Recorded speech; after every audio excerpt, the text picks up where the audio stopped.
called me and you were like, yo, this is not a protest anymore.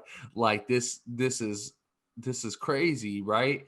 So I really want to I want to flesh out some of those things that you were feeling. So can you tell us a little bit about some of the different emotions that you felt on the 6th, kind of what you've been thinking and processing through after that time? I'd be really curious to kind of get your perspective on that. Yeah, so the first thing that came to mind obviously was like, I noticed, all right, these are a bunch of these are Trumpsters. So this is like the MAGA culture. Like Right. this isn't Republicans. This is Trumpsters. Okay, Trumpism is what you hear it called as a lot. Mm-hmm.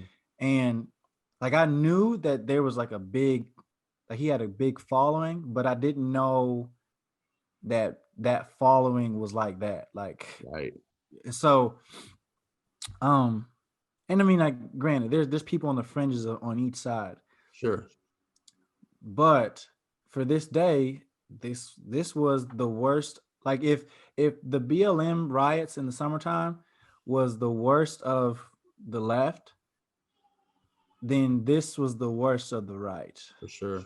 And so the first thing that came to mind was that, okay, this is Trumpism, and look at what this has caused. And so I'm like thinking, like, did he say anything, do anything to make people think like this or want to do this? And of course, he's been saying that, these are illegitimate votes and all these different things. We've talked about this forever. I told Daniel on the podcast several months ago, if you haven't heard it, this is one of my biggest fears going into the podcast or going into the election, is that the president would not legitimize the votes. Right. And he would just keep trying to say it's a fraud. And so what happens when you call democracy a sham? People freak out. Yeah. Because it's what our country is built on. So that was the first thing. Like, okay, this is Trumpism in effect. Second thing is, I'm thinking, okay, you look at the headlines and people are having you see the protesters are at a standoff with police officers in Capitol Hill. Yeah. So my thought goes back to the Black Lives Matter protest before, where the president just around the corner tear gassed a bunch of protesters to go take a photo shoot in front of a church. Right. Which kind of leads into my third point, but I'll get there in a second. But this is we're seeing two different worlds right now. And I know it's going to rub people the wrong way, but it's the truth. Like, there was an obvious different reaction from how this was handled and how other things were handled. So that was I was thinking about that. Right? Like, it was striking at first to see, like, just like kind of the nonchalant. I don't know. I mean, how did you get, like, if you've been to DC, you can't get on the steps. So how did it get this far? Yeah. And if this group supposedly backs the blue, how is this backing the blue by trampling them over in an officer? I thought that too, yeah. And so, like, I just don't understand, like at what cost? And so, point number 3 is what I want to make is, you started to see like the Jesus Saves and Jesus 2020 flags. And this isn't CRT. This isn't critical race theory. This is straight up people who are doing this in the name of Jesus. And so anytime in your theology you say Jesus and, that and is an idol. Right. And if Jesus is Lord, then Jesus is over everything. And so when I started seeing like the Jesus and Trump stuff going on, it's like, this is Christian nationalism, and this is how bad it's gotten to the point. Right. Like, it's seeped in our churches, and it's seeped to make people think that this man is really like the quote unquote chosen one. Right.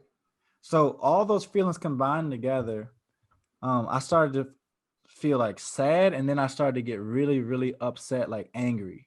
looking at it like, this is ridiculous that we have got to this point in this country that this is where we're at. Like, think about this, Dave. Like, I've had several conversations with people after, or like during this protest and like after, like the aftermath of it.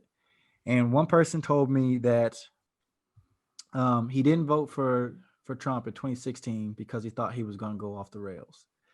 And so after seeing some of the policies and whatnot, like, yeah, his language and stuff wasn't great, but you can say, okay, this guy is moving towards the right direction. He said he voted for him in 2020, but after seeing that on January 6th, it was more like, this is who I thought he was going to be in 2016. And the person told me that if I could take my vote away, like somehow, some way, he said I would have not voted. I would have voted third party. Right. And so it's almost, I mean, screw it, I'm just gonna be blunt. Like, so we're single issue voters here, on these issues. Like, we wanted to get the Supreme Court justice, we wanted to get these policies in play, and I get it, but at what cost? Right. Like, what it was it worth it? Like, because we don't know what this Supreme Court justice is going to do. We don't know if it's going to flip the scales or not. We don't know what kind of policies are going to be brought up. Right. Like, was all of it worth it to get the Capitol building attacked? Because that's what it was. Right. And so there's a lot of aftermath and stuff that we're still figuring some things out. Like, I just saw, like, Twitter just got rid of Trump's profile, and Facebook did too, and YouTube gets rid of Steve Bannon for doing conspiracy theory stuff. And that's a whole different, like, well, I'm sure we'll touch on that today. Yeah, we're going to touch on that in a minute. But it's just like, at what cost was all this? Like, was it really worth it? Because to me, it's not really. Like, I don't think that, like, that was a sad day for Americans. Is that, like, we're so divided that someone goes into another, politician's office and says we're not done, trashes the office, steals the podium, all these different things. And it's just like, this is where we're at in our American dignity. So that's kind of my feelings on that day.